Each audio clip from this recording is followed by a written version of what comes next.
Hello there, this is Lana Tucky, and this is going to be the lecture for section 8.2, where we're going to multiply and divide rational expressions. Now let's remember from back in the day how to multiply two fractions. Sounds vaguely familiar, right? So 4 over 15 times 9 over, what was that? 9 over 16. All right, no problem. So let's see how we want to do this. Well, it'd probably be simplest if we just kind of figure out what goes into both the numerator and the denominator.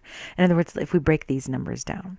So if I look at 4 and 16, I think to myself, okay, well, 4 is fine, and then 16 I could write as 4 times 4, right?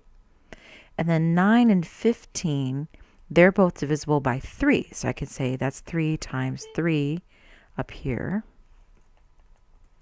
And then over here I could say 3 times 5. And then I'd be able to reduce. 3 divided by 3 goes away. Oh, stop that.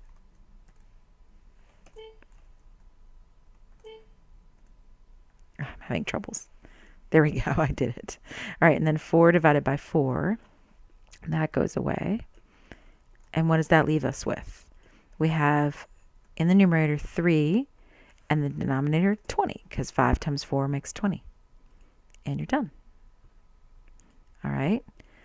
So let's use that idea. Oh, and then dividing. Dividing. Okay, so I have 6 over 7 divided by 9 over 28, I think it was. 9 over 28. 9 over 28. Okay, so now remember from way back in the day that 6 over 7, when you have division by a fraction, what you do is you multiply by the reciprocal, because division means you're, how do I put this? It's 1 over your fraction. And so you multiply by the reverse of your fraction. All right, so then you just use the same techniques we just used before. You look at your numerators and your denominators and figure it out. I think 7 and 28 is pretty obvious. 7 times 4 for that one. Then the 7s we're going to reduce.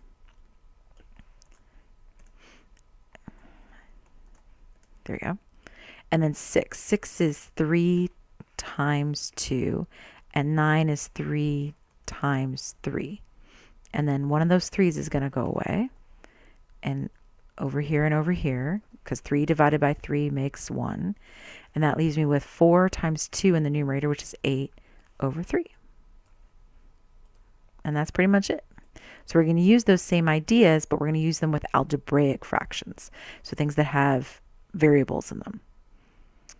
All right, so if you're going to do this, you want to, if you're dividing, make sure you invert your second fraction and multiply.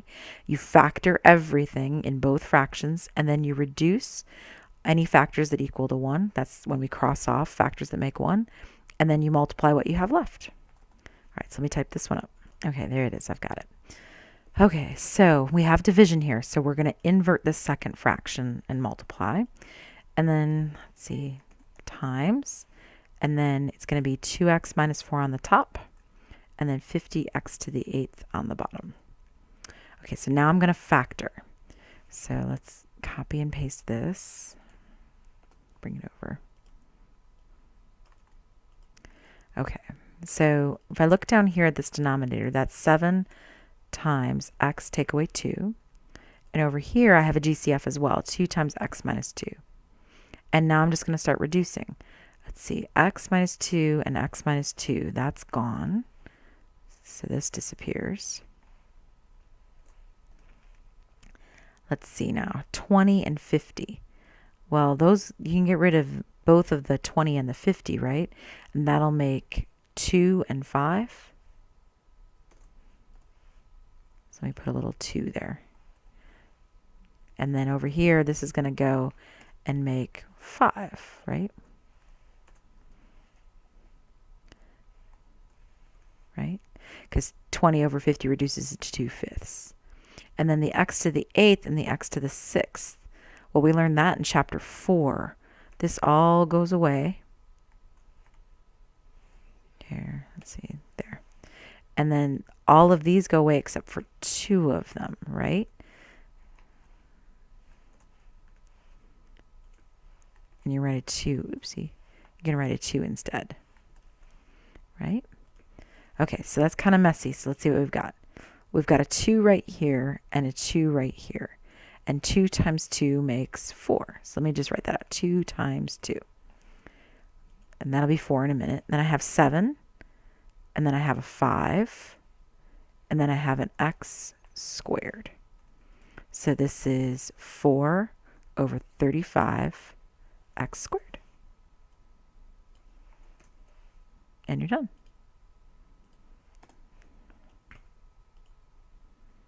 And that's all there is to that. All right, now let's do it again for this problem over here, which looks like it's going to be trickier. Oh, let's see here. So I need to factor all sorts of things. So the denominator on the left, that's the easiest kind of factoring we've got. That's x minus 3, x plus 3. That's difference of squares, right? Okay, so that's done. Let's see what else. What about up here on the numerator? I could take a 6 out. That would be x plus 3, Gcf factoring. And I can do the same thing over here. Won't work with 6, but I could take out a negative 3. So if I take a negative 3 out, that'll leave me 2x plus 5, right? Because I factored out a negative 3 from both terms. And that leads me to the hardest one, which is the one in the bottom right corner. So I'm going to kind of use my head a little bit. If things are going to reduce down, then I bet that 2x plus 5 is going to be here, right? So I think it's going to be 2x plus 5, and then maybe 2x take away 3, maybe? We'll try it out. So if I do first will be 4x squared, outers would be minus 6x, inners would be plus 10x, and last would be minus 15, excuse me. So it works.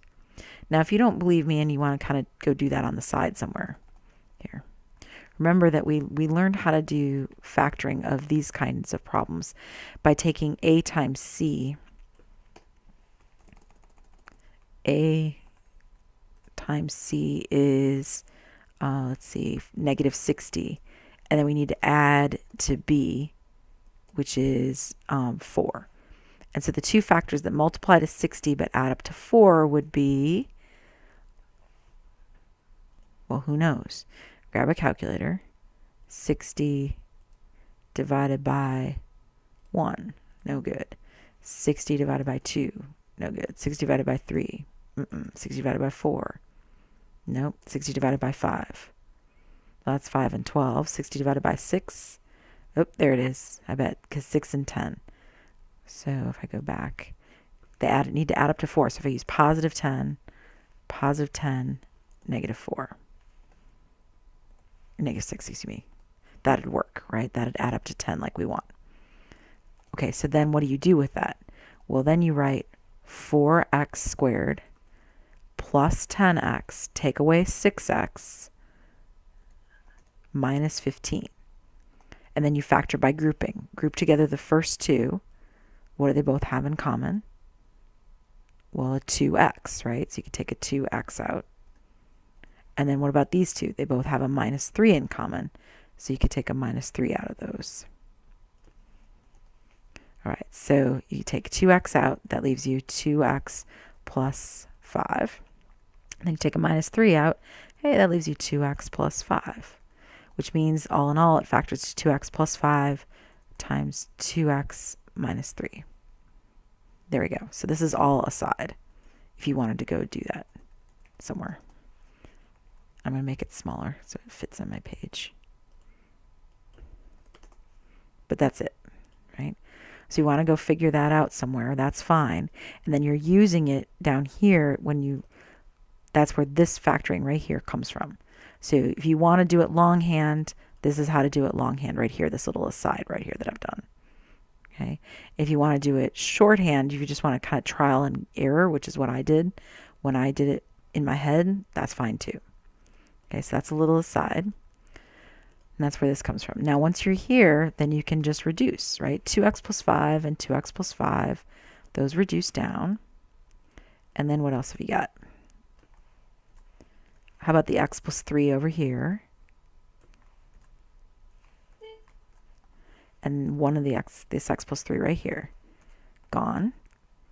And then you're done. Nothing else reduces. So you'd say you've got negative 18, because 6 times 3 is 18, over x minus 3 times 2x minus 3. And you're done.